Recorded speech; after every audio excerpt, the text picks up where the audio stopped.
Selamat malam Bapak Ibu semua, baik yang di gereja maupun yang di Zoom atau di YouTube.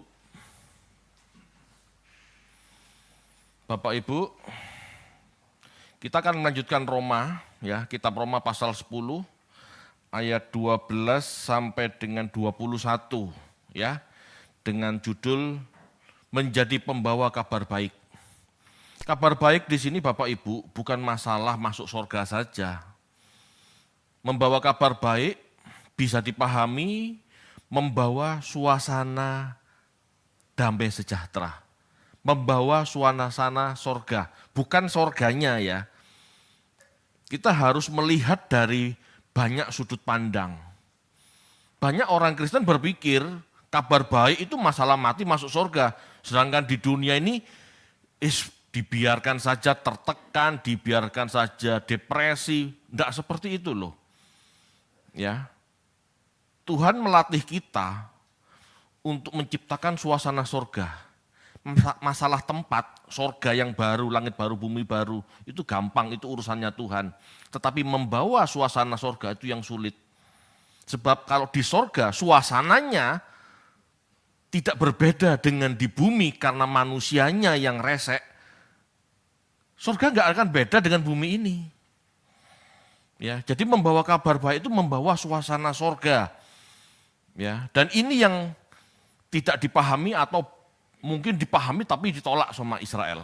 Ya, akan kita baca. Kita baca pasal 10 ayat 12 sampai dengan 21. Roma 10 ayat 12 sampai 21. Sebab tidak ada perbedaan antara orang Yahudi dan orang Yunani. Karena Allah yang satu itu adalah Tuhan dari semua orang, kaya bagi semua orang yang berseru kepadanya. Sebab barang siapa yang berseru kepada nama Tuhan akan diselamatkan. Tetapi bagaimana mereka dapat berseru kepadanya jika mereka tidak percaya kepada Dia? Bagaimana mereka dapat percaya kepada Dia jika mereka tidak mendengar tentang Dia? Bagaimana mereka mendengar tentang Dia jika tidak ada yang memberitakannya? Dan bagaimana mereka dapat memberitakannya jika mereka tidak diutus? Seperti ada tertulis, betapa indahnya kedatangan mereka yang membawa kabar baik. Tetapi tidak semua orang telah menerima kabar baik itu. Yesaya sendiri berkata, Tuhan, siapakah yang percaya kepada pemberitaan kami? Jadi iman timbul dari pendengaran dan pendengaran oleh firman Kristus. Tetapi aku bertanya, adakah mereka tidak mendengarnya? Memang mereka telah mendengarnya, suara mereka sampai ke seluruh dunia dan perkataan mereka sampai ke ujung bumi. Tetapi aku bertanya, adakah Israel menanggapnya? Pertama-tama Musa berkata, aku menjadikan kamu cemburu terhadap orang-orang yang bukan umat dan membangkitkan amarahmu terhadap bangsa yang bebal. Dan dengan berani Yesaya mengatakan, aku telah berkenan ditemukan mereka yang tidak mencari aku.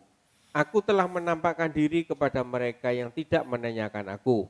Tetapi tentang Israel ia berkata, sepanjang hari aku telah mengulurkan tanganku kepada bangsa yang tidak taat dan yang membantah. Ya.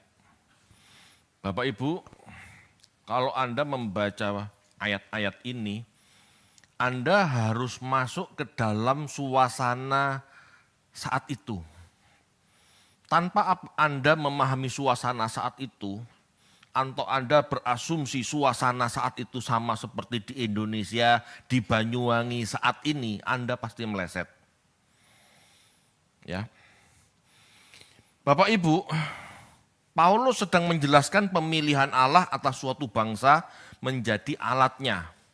Bukan dipilih untuk pasti selamat ya, dipilih untuk menjadi alatnya. Yaitu alat memberitakan kabar baik. Bapak Ibu, Israel, Yehuda dipilih untuk menjadi alat memberitakan kabar baik. Bukan karena bangsa ini superior atau lebih baik dari bangsa lain, tidak. Ya. Bahkan sebetulnya pemilihan Israel untuk menjadi alat kemuliaan karena dia yang paling keras kepala. Kalau yang paling keras kepala bertobat, seluruh dunia ini mudah ditobatkan. Itu maksudnya. Sebetulnya pemilihan atas Israel bukan karena bangsa ini superior lebih baik dari bangsa lain, tidak.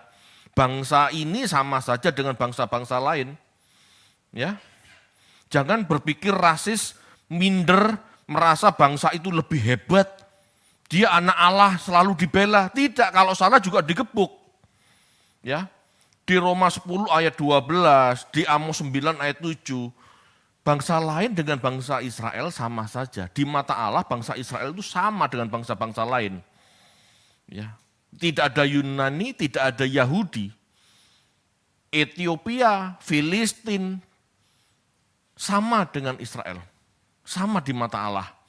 Ya, tetapi Israel dipilih untuk menjadi alat kemuliaan, menjadi alat memberitakan kabar baik. Itu seharusnya direspon dengan baik. Seharusnya disyukuri dan dilakukan. Ya. Namun masalahnya Israel selalu menolak. Bapak Ibu, pemilihan Israel adalah sebagai alat kemuliaan Tuhan untuk memberitakan karya keselamatan. Ya. Tetapi menolak. Mereka tidak melakukan. Dan Tuhan katakan, jika kamu tidak berguna atau tidak berbuah, ya akan dipotong. Dipotong. Dan 2 kali bangsa itu dipotong. Benar-benar dimusnahkan. Dulu 12 suku, yang 10 suku hilang, tinggal 2 suku. Yang 2 suku juga dibuang. Sebetulnya Israel asli tidak ada lagi. Ya, yang ngaku Israel banyak, atau proselit Israel banyak. Tetapi Israel asli sebetulnya sudah jarang. Ya, Bapak Ibu. Jika bangsa itu tidak taat, membantah, ya mereka akan dipotong, diganti. Karena Allah sedang mencari umat yang mau bergerak menjadi pembawa kabar baik. Jadi tidak usah berlebihan Bapak Ibu memandang Israel, umat pilihan. Karena kita juga sebetulnya umat pilihan. Dan nasib kita juga sama, kalau kita tidak mau bergerak seperti Israel, ya kita akan dipotong. Kita juga binasa. Ya, termasuk kita umat pilihan yang baru, yang dicangkokkan. Itu istilahnya. Jadi Bapak Ibu, karya keselamatan Allah itu dimulai sejak zaman Abraham. Abraham itu dipilih untuk membawa berkat bagi bangsa-bangsa. Berkat Abraham, Ishak, Yakub, lanjut kepada Yesus. Supaya oleh Yesuslah bangsa-bangsa diberkati, dalam arti diselamatkan, bukan banyak duit. Tetapi karena Israel menolak, bangsa ini akhirnya dipotong. Dilanjutkan oleh orang yang dipilih berdasarkan iman, bukan lagi keturunan. Kita baca yuk, Roma 11 ayat 19.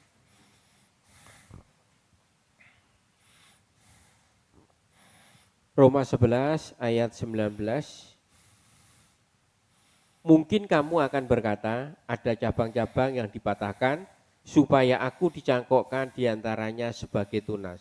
Ya, jadi Israel dalam arti Abraham, Ishak, Yakub itu akar pohon keselamatan.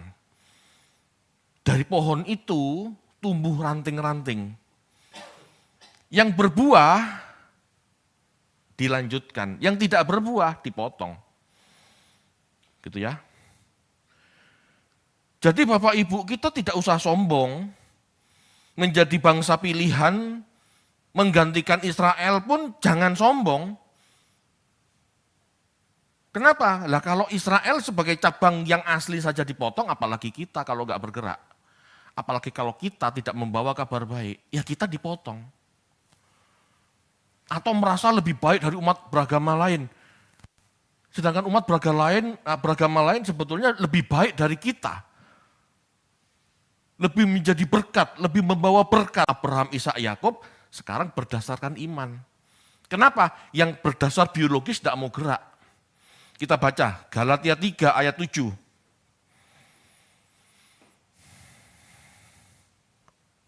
Galatia 3 ayat 7. Jadi kamu lihat bahwa mereka yang hidup dari iman, mereka itulah anak-anak Abraham.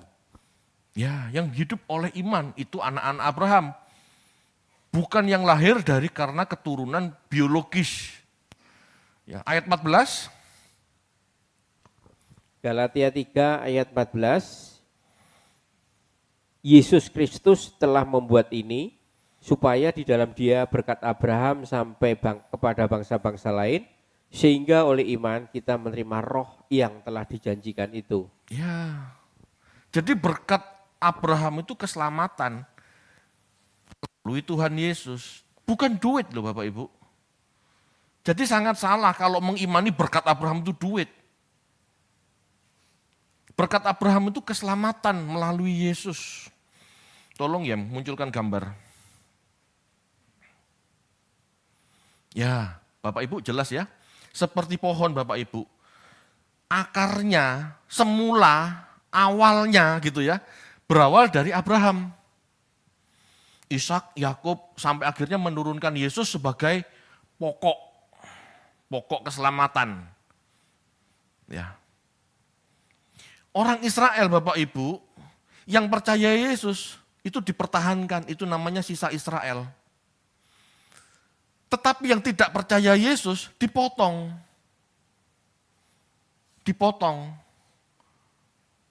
Supaya dahan-dahan yang dipotong ini tetap menghasilkan buah.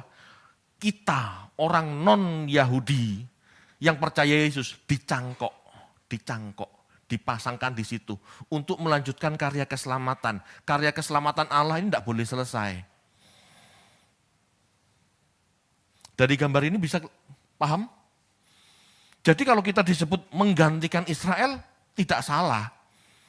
Melanjutkan Israel juga betul, karena memang pada mulanya berkat Abraham, Ishak, Yakub, Yesus ini kan harus berlanjut.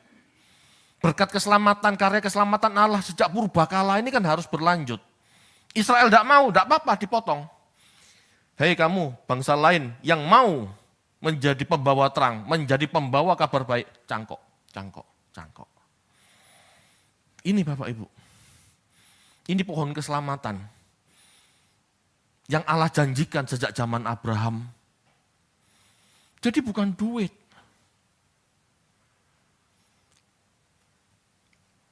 Bapak Ibu, tidak semua Israel dipotong. Ada sisa Israel yang dipertahankan. Karena sejak zaman Yesus ada beberapa orang Yahudi yang percaya Yesus.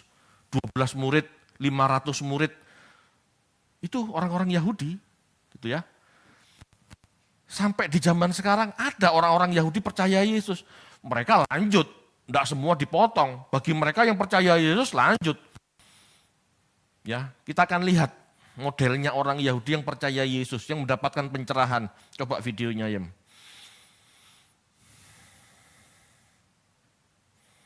A Jew found Jesus in the Old Testament and he converted to Christianity. Watch this. The entire worldview is based upon the fact that Jesus is not our Messiah. And I start to read Psalm 22 from our side of the Bible. I'm safe. Psalm 22. And as I'm reading, my eyes fill with tears because I can see him hanging on a tree. And I didn't expect to see him there. I'd never read Psalm 22 in my life. And then I went to Isaiah 53, which I had never read in my life. And now the tears that were behind my eyes flowed from my eyes because not only could I see him, but I could understand why he was on that tree, why he was killed. He was punished for us. Our sins were placed upon him and he was crushed in our stead. And I just wept. I just wept and wept and wept. I felt terrible. How come I was 50 years of age?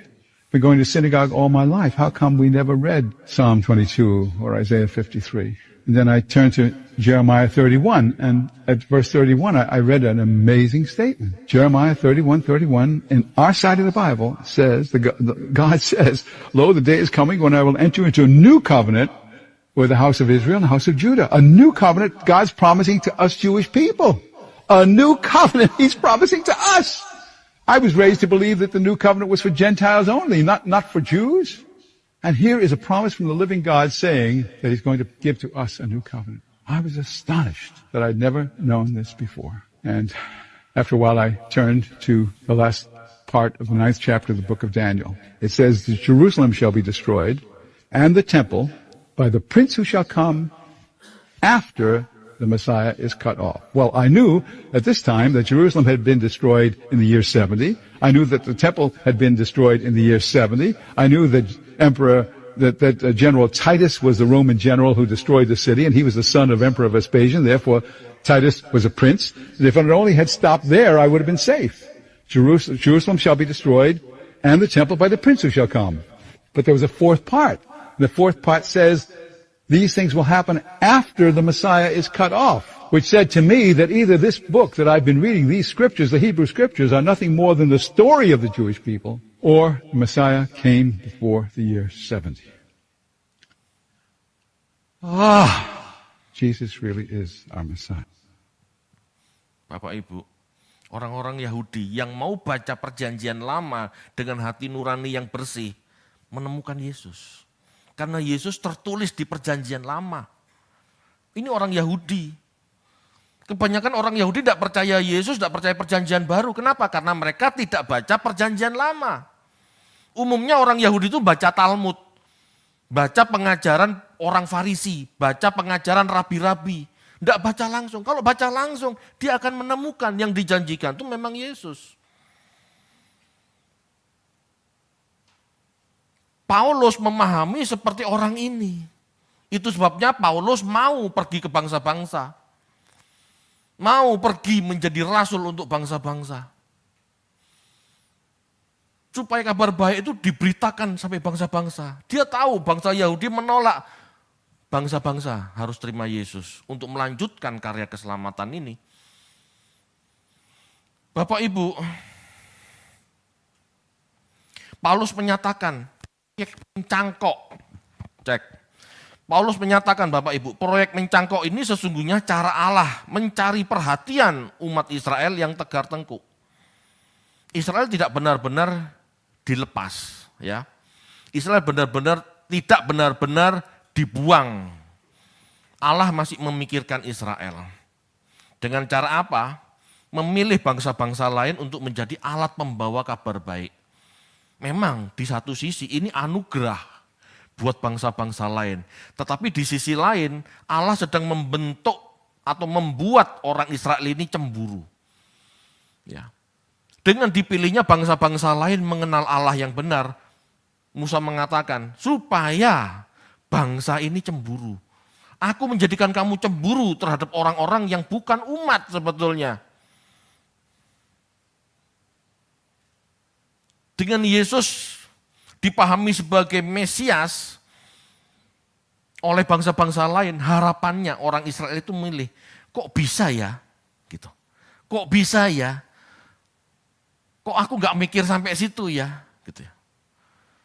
Kenapa nenek moyangku menolak ya? Itu Bapak, harusnya begitu Bapak Ibu.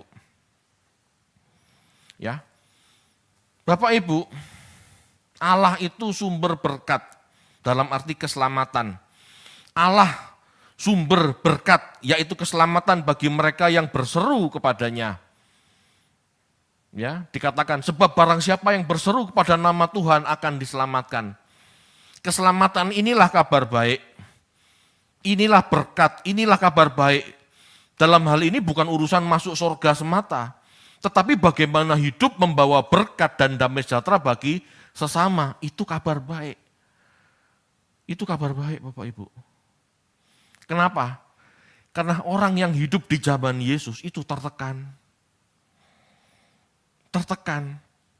Tertekan apa? Tertekan agama. Salah sedikit hukum. Salah sedikit rajam. Salah sedikit lempari batu. Tidak memberi persembahan, dianggap tidak beribadah.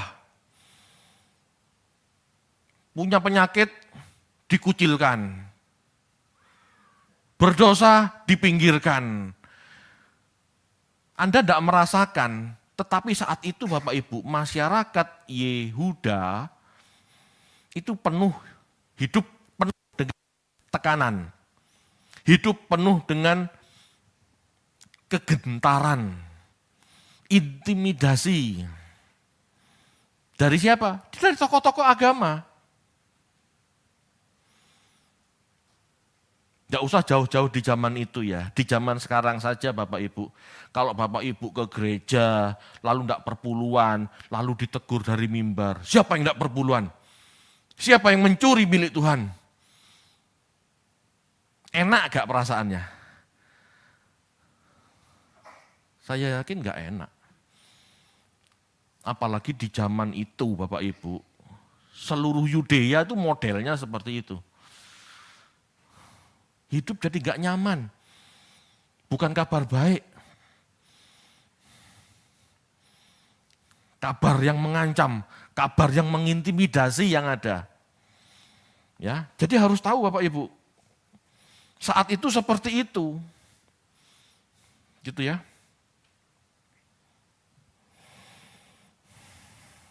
Paulus tidak bermaksud mengajar seseorang hanya untuk percaya dan rajin berdoa, hanya ke sinagog atau ke gereja, bukan ya.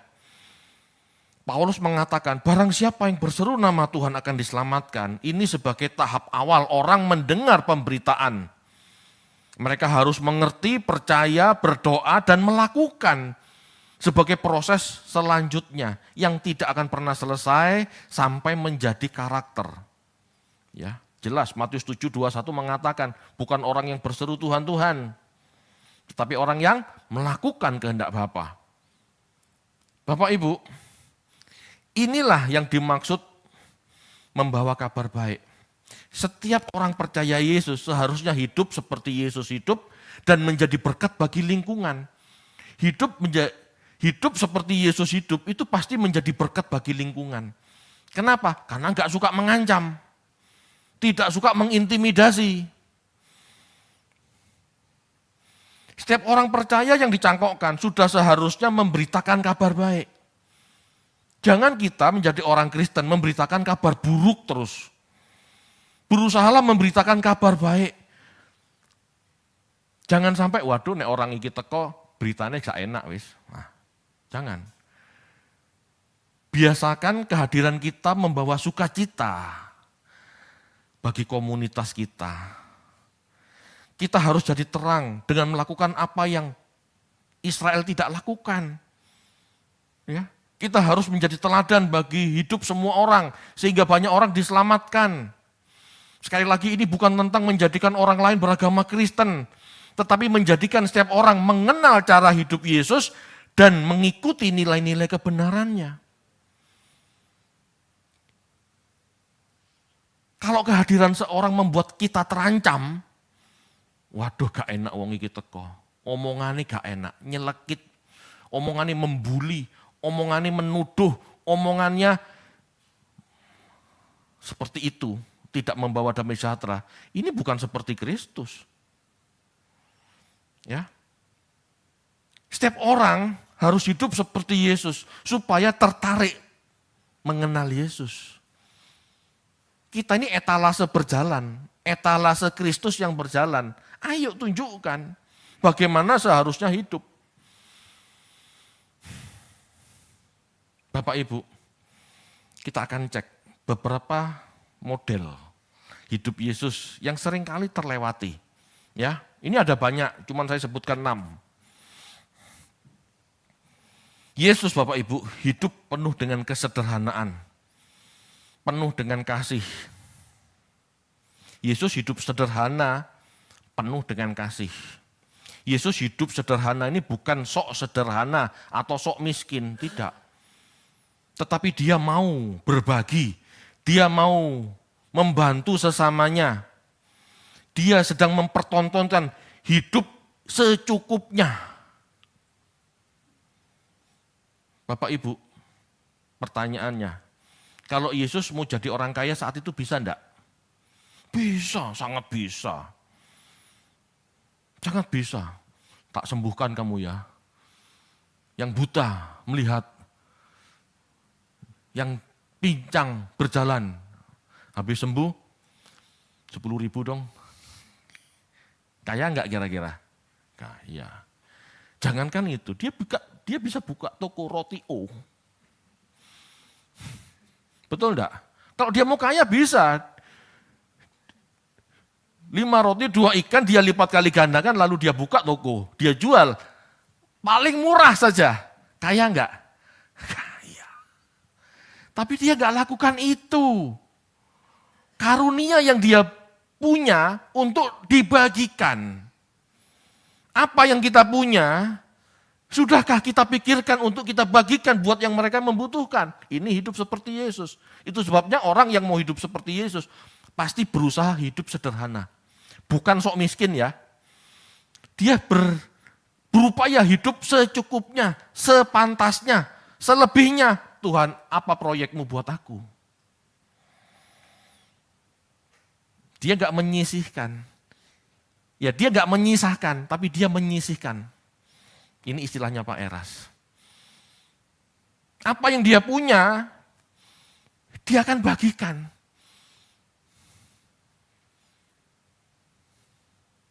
Bapak Ibu, orang yang bisa hidup secukupnya, memberi persembahan bukan dari sisa-sisa, tetapi memang sengaja disisihkan, itu orang yang hidup sederhana. Aku tahu Bapak, proyekmu buat aku besar. Maka uangku yang kusimpan tidak akan aku buat foya-foya. Cara hidup Yesus itu seperti itu, pola pikirnya seperti itu. Karena dia tahu beban untuk keselamatan ini besar. Dia enggak akan memberi sisa-sisa dari apa yang dia miliki. Tetapi dia menyisihkan. Ya, menyisihkan untuk banyak orang dan dia hidup dengan secukupnya. Tahu siapa contohnya? Sakius. Apa yang dia miliki dibagikan.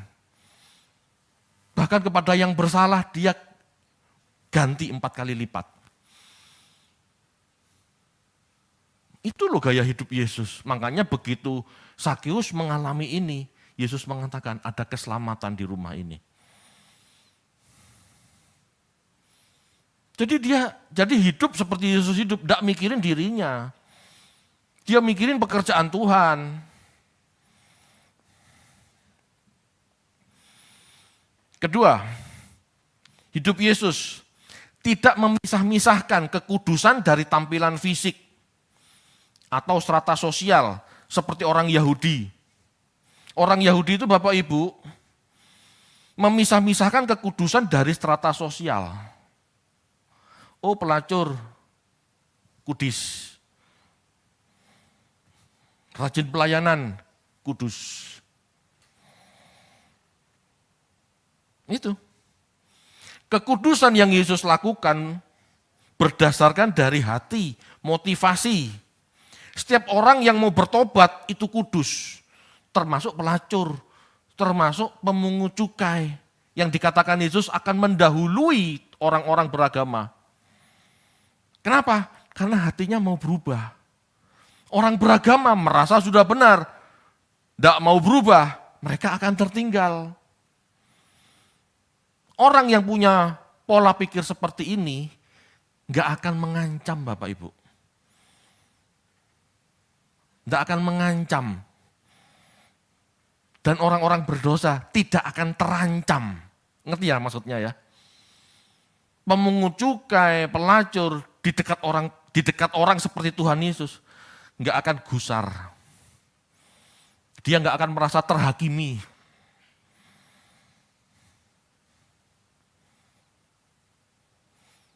Bapak Ibu, yang ketiga, cara hidup Yesus mengajarkan kepada kita untuk tidak dengan mudah menghakimi. Menghakimi yang dimaksud di sini menilai dan menghukum. Menghakimi itu Bapak Ibu sebuah tindakan yang menilai lalu memberikan vonis hukuman 10 tahun penjara, 20 tahun penjara, itu menghakimi. Bukan sekedar menilai loh ya, kalau sekedar menilai itu dianggap menghakimi, maka kita jadi orang naif. Kalau menilai itu dianggap menghakimi, kita nggak berani memutuskan sikap mana yang benar. Ngerti ya maksudnya ya? Contoh menghakimi itu adalah pada saat seorang perempuan ketahuan berzina, itu kan hampir dilempari batu oleh orang Yahudi. Yesus berkata, kamu yang tidak punya dosa, lempari dia yang pertama. Itu menghakimi. Menghakimi itu menyatakan kamu bersalah, berzina, dan melempari batu, merajam. Hukuman saat itu adalah membunuh dengan merajam. Itu menghakimi. Yesus gak menghakimi. Yesus gak lakukan itu. Tetapi bukan berarti Yesus tidak tahu cewek itu berdosa. Buktinya setelah orang-orang yang mau melempari batu pergi, Yesus berkata apa sama perempuan ini? Pergilah, jangan berbuat dosa lagi. Berarti Yesus tahu orang ini berdosa. Salah enggak menilai orang berdosa? Enggak salah kalau memang berdosa, kalau memang berzina ya berdosa kan? A katakan A, B katakan B. Benar katakan benar, salah katakan salah, selebihnya dari jahat. Tapi kamu jangan menghukum. Karena yang namanya hakim itu punya kuasa menghukum. Selain hakim tidak punya kuasa menghukum. Yesus pun saat itu tidak sebagai hakim, dia enggak menghukum. Dia enggak melempuki dengan batu. Dia cuma menilai kamu berdosa. Pergi, enggak ada lagi yang menghukum kamu, tapi jangan berbuat dosa lagi. Paham Bapak Ibu? Jangan jadi orang Kristen suka menghakimi, menilai dan menghukum. Jangan. Anda boleh menilai supaya Anda tidak terjebak di dalam dosa yang sama. Harus. Tetapi jangan menghukum, karena penghukuman itu urusannya Tuhan. Itu maksudnya. Bisa dipahami? Kalau di setiap komunitas ada orang-orang yang suka menghakimi, kira-kira enak enggak hidup? Kira-kira enak enggak hidup sama orang yang suka menghakimi? Kira-kira enak enggak hidup di tengah-tengah masyarakat yang suka main hakim sendiri?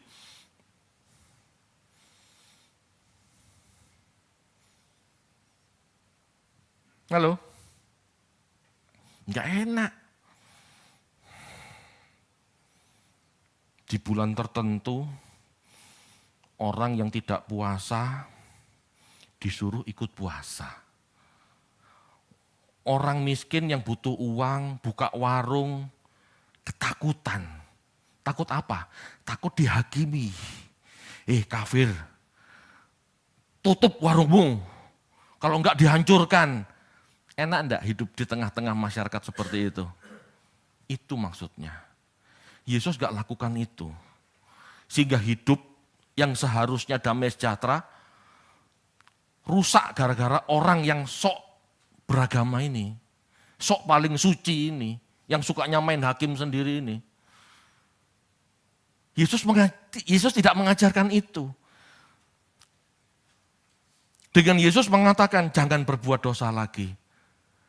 Damai sejahtera enggak orang itu? Damai sejahtera.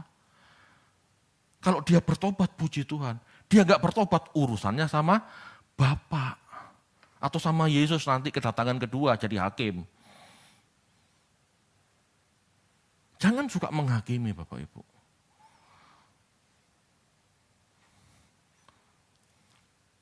Berikutnya.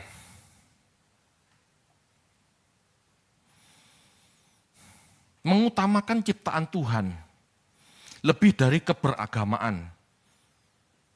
Yesus Bapak Ibu mengutamakan ciptaan Tuhan lebih dari keberagamaan yang merupakan buatan manusia. Agama tidak seharusnya membuat manusia semakin hidup terbelenggu, terintimidasi. Ya seperti contoh tadi, puasa dipaksakan. Kalau nggak puasa, diobrak-abrik warungnya. Terintimidasi hidup seperti itu.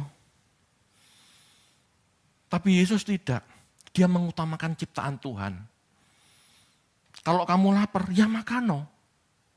Nggak terbelenggu bulan puasa. Kalau kamu lapar, makan. Seperti 12 murid. Kalau lapar, makan, metio gandum. Tidak terbelenggu tradisi Sabat. Bagi Yesus Bapak Ibu, manusia ini ciptaan Tuhan, ini mulia. Lebih mulia dari hari-hari keberagamaan. Lebih mulia dari ritual. Lebih mulia dari agama itu sendiri.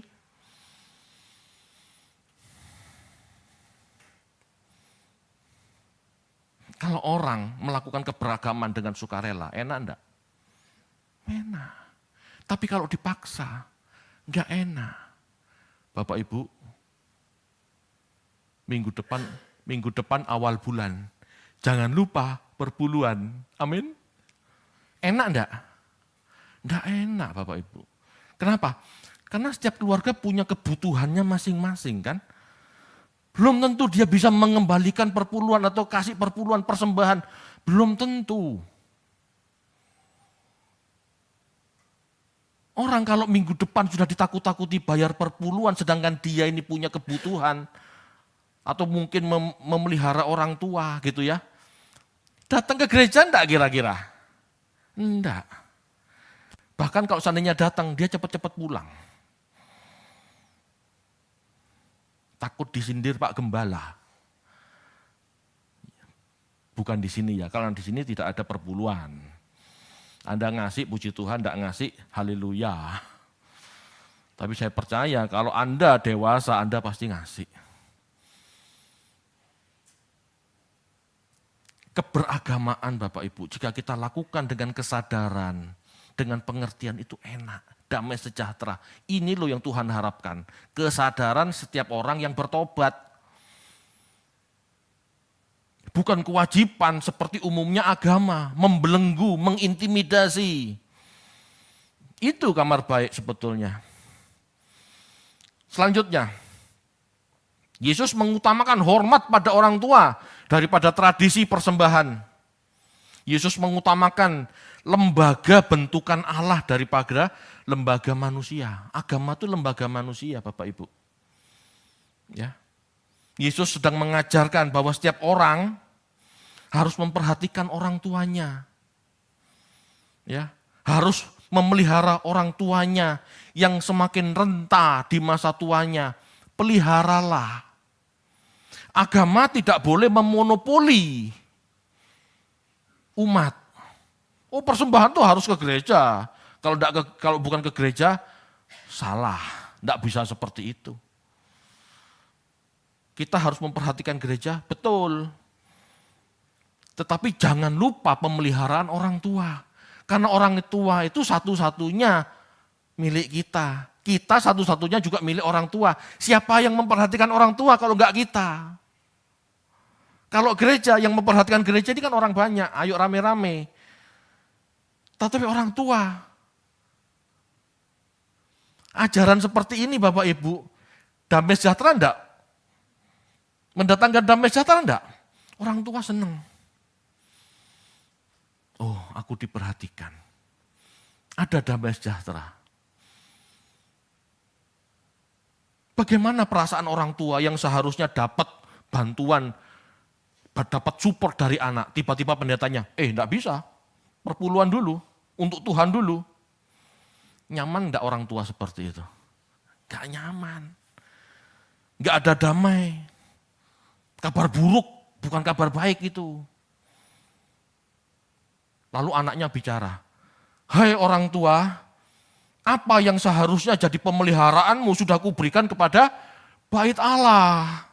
Jadi untuk kamu enggak ada lagi ya. Kacau enggak pengajaran seperti itu? Kacau enggak masyarakat beragama yang seperti itu?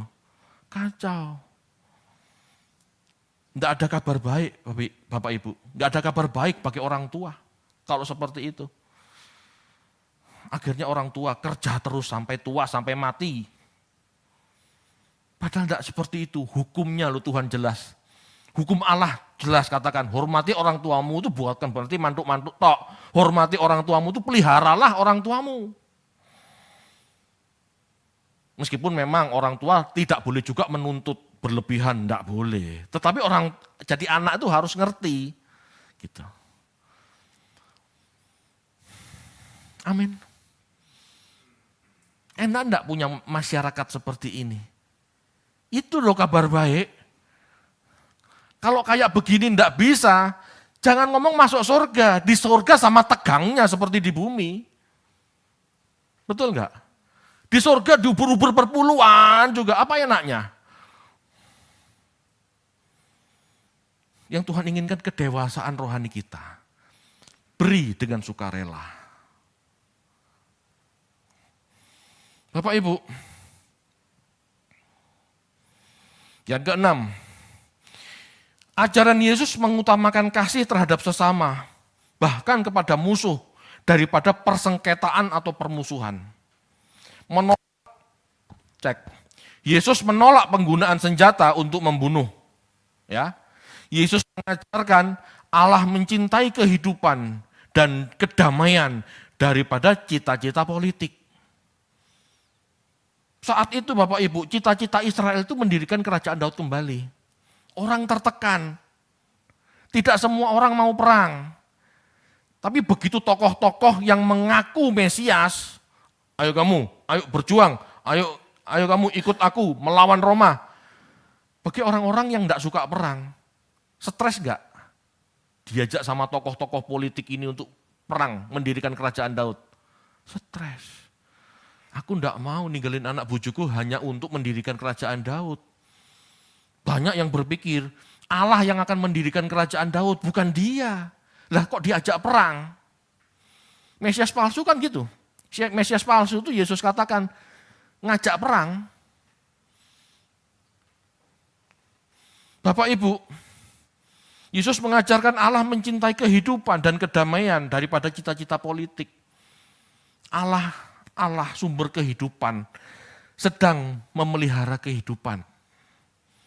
Allah yang benar tidak mendukung partai politik apapun. Allah yang benar tidak ikut dalam politik perebutan kuasa. Karena ujung-ujungnya pertumpahan darah dan keserakahan. Enggak. Bapak Ibu, itu sebabnya Yesus mengatakan di Matius 5, berbahagialah orang yang membawa damai. Dia akan disebut anak Allah. Jadi kalau kita datang ngejak gegeran tok, itu bukan anak Allah, pasti. Itu Yesus yang mengatakan.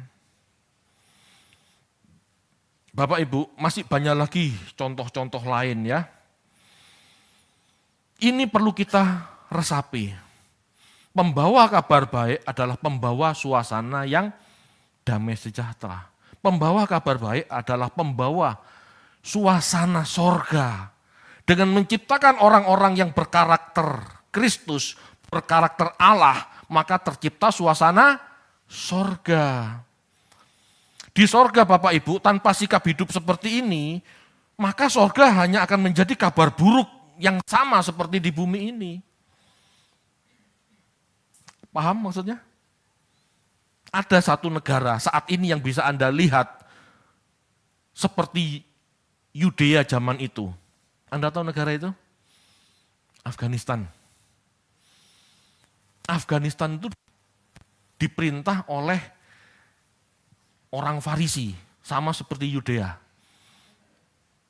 Ngerti ya maksudnya ya? Afghanistan itu diperintah Taliban, sebuah grup keagamaan. Perempuan gak bisa keluar, gak bisa sekolah. Gak enak. Gak ada pendidikan. Pokoknya segala sesuatu yang tidak ada dalam syariah mereka dosa, haram, terbelenggu. Ini mirip Bapak Ibu ya. Ini mirip dengan pola pikir dan cara hidup Yahudi yang agamawi saat itu. Kadrun yang pertama itu orang Yahudi. Ya. Kaku, intoleran, Bahkan sampai saat ini, sebagian orang Yahudi percaya bahwa bangsa-bangsa lain itu diciptakan untuk melayani mereka. Wah, berarti pola pikir mereka apa? Superior, penjajah. Ya. Sikap-sikap inilah Bapak Ibu yang membuat Allah tidak kelihatan. Sikap inilah yang membuat orang mengenal kabar baik yang sesungguhnya. Inilah yang membuat Tuhan marah. Ya, sehingga bangsa itu dibubarkan tahun 70. Bapak Ibu, cara hidup yang Yesus ajarkan dan teladankan inilah kabar baik. Terang bagi manusia.